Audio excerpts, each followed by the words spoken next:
We have another weird thing we do at Active Self-Protection.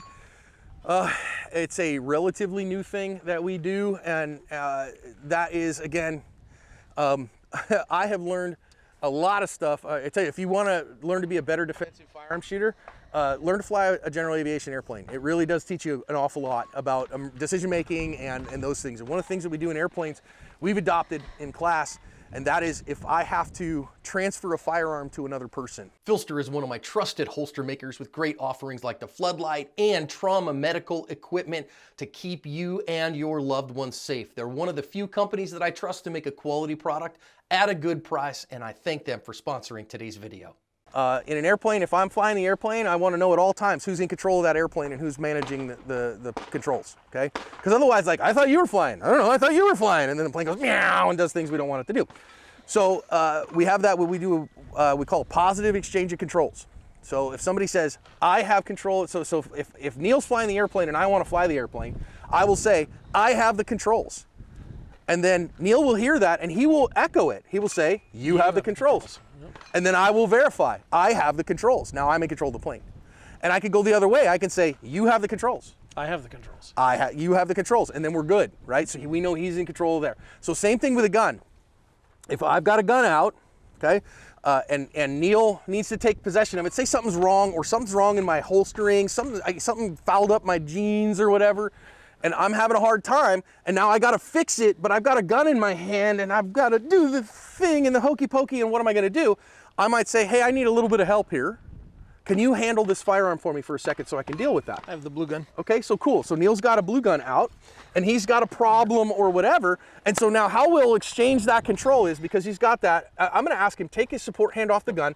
I'm gonna grab it by the slide and say, I have the gun. You have the gun. He'll say, I have the gun, and I then take it and say, I have the gun. So it's a 3-part positive exchange of controls. Do everything you need to, fix your junk, whatever. You ready? Yes. You have the gun.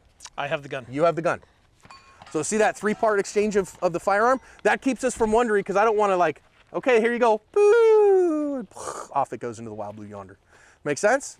All right, everybody, what I want everybody to do now is you've been taught that safe holstering practice. We know you have an unloaded gun on your person. I'm gonna have everybody step up here to the line, and you're gonna show me that. You're just gonna do it for 15 or 20 reps. Now, here's the thing. For those of you who are your go-getters, you're about to have a test. Okay, we're about to do your first 10 rounds, and your first 10 live rounds here at Active Self-Protection are an assessed 10 rounds. So this is your chance to warm up. This is your chance to get ready. You're going to end up drawing your firearm and shooting at various targets, big and small. And it's not a big deal, don't worry about it. There's nobody's jobs at stake, right? Nobody has to pass this class to get a job or to keep a job. Nobody cares. I don't even have any coins or tchotchkes or patches or crap for you. All I have is pats on the back and well done, okay? So I want you to practice this, because the one thing you have to show me before you can fire a live round in my classes is that you can safely holster your firearm. So when I release you, you can practice whatever it is your heart doth desire in terms of speed of drawing your firearm, of dry practice. You can click all the clicks your heart wants to click, but I really want you to get about 10 or 15 safe holstering. So whenever you're done with the clickies, you're then gonna I'm on the back plate, touch to myself, clear my cover garment. Don't let the gun point at your hand. Safely, carefully, reluctantly holster, grease the landing, reset. Yep, get my gun out, do my thing. Safely, carefully, reluctantly holster and grease the landing. And I want you to do 20 holsterings for me. Make sense? I want you to do 20 of those. All right, everybody is up on the line. So shooters, you're released to your task.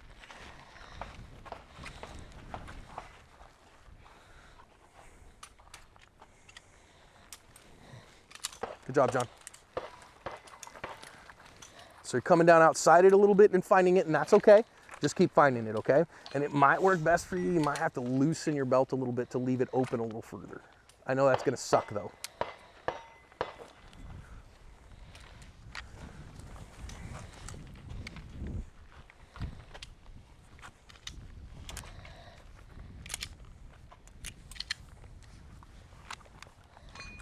The one-legged warrior over here doing work. Thank you, Miss Kara. Rob, we're gonna work on that head smush again. You knew that was coming.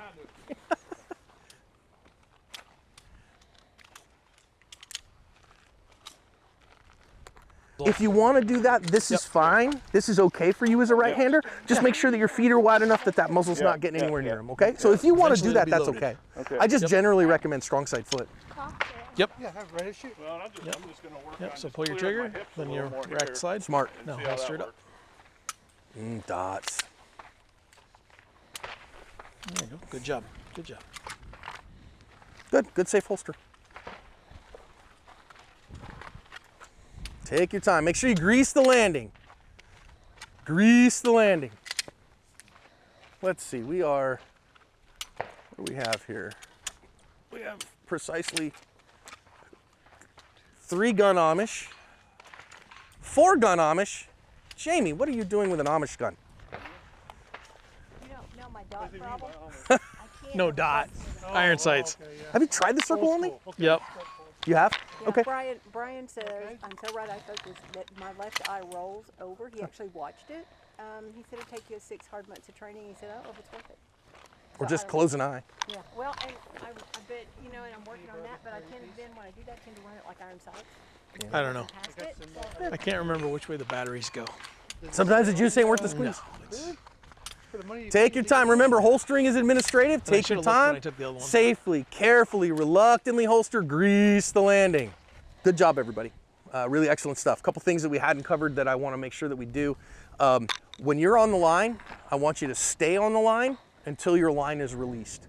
So that's not, and what I don't want is that, what I see students do all the time, and I know I'm apt to do it too, is I'm on the line and I'm doing a thing, and then I want to see what's going on, and so I take kind of like a big step back and just kind of see what's up. As the person that's making sure everybody's being safe, that can be problematic. Do you have a gun in your hand? What's going on? Is there a problem? Those things. So just stay on the line. If you need help, get a hand up, okay? Also, you're gonna drop stuff on the deck. We're gonna tell you, hey, do 2 magazines of this. So you're gonna, have a magazine go empty. You're gonna drop that magazine, put a new one in, and keep going to work. Leave them there. We will clear you to pick up stuff after your line is done. Because what we don't want people to do is, somebody else has got a gun out, you go to pick something up, and they get a little bit lazy with their muzzle on their way back to their holster, and all of a sudden you got a gun pointed at your head. So just leave it on the ground. Again, I joke about, we've had the range gnomes exterminated. Okay, you're not gonna lose anything to them, I promise. We'll get it at the end. Just leave it if it hits the ground. All right. And I'm telling you, even if you drop your gun, you go to get your gun out really fast, and all of a sudden you yeet it into the berm. I've seen it. I've seen somebody huck a gun a considerable distance too. Stop. Now what we'll do in that case is we will stop, we'll cease fire, we'll get everybody back in the holster, and then we'll go retrieve your firearm, okay? And then we'll go, what happened was, okay, and we'll figure all that stuff out. Make sense? All right, what I need you to do is we're gonna need to put backers up and we're gonna need to put targets up, and then I need you to load 10 rounds, okay? You can, if you are, I don't think anybody here is shooting a World War I relic. Everyone here is shooting a modern gun that has at least a capacity of 10. Cool, I need just 1 magazine's great, filled with 10 rounds. Do me a favor, I would actually recommend it has about 12. Yep. Or just fill one up completely. Because if you do need to go around or you goof something up or you have a problem, only having 10 might give you a problem. So I need us back with at least 10.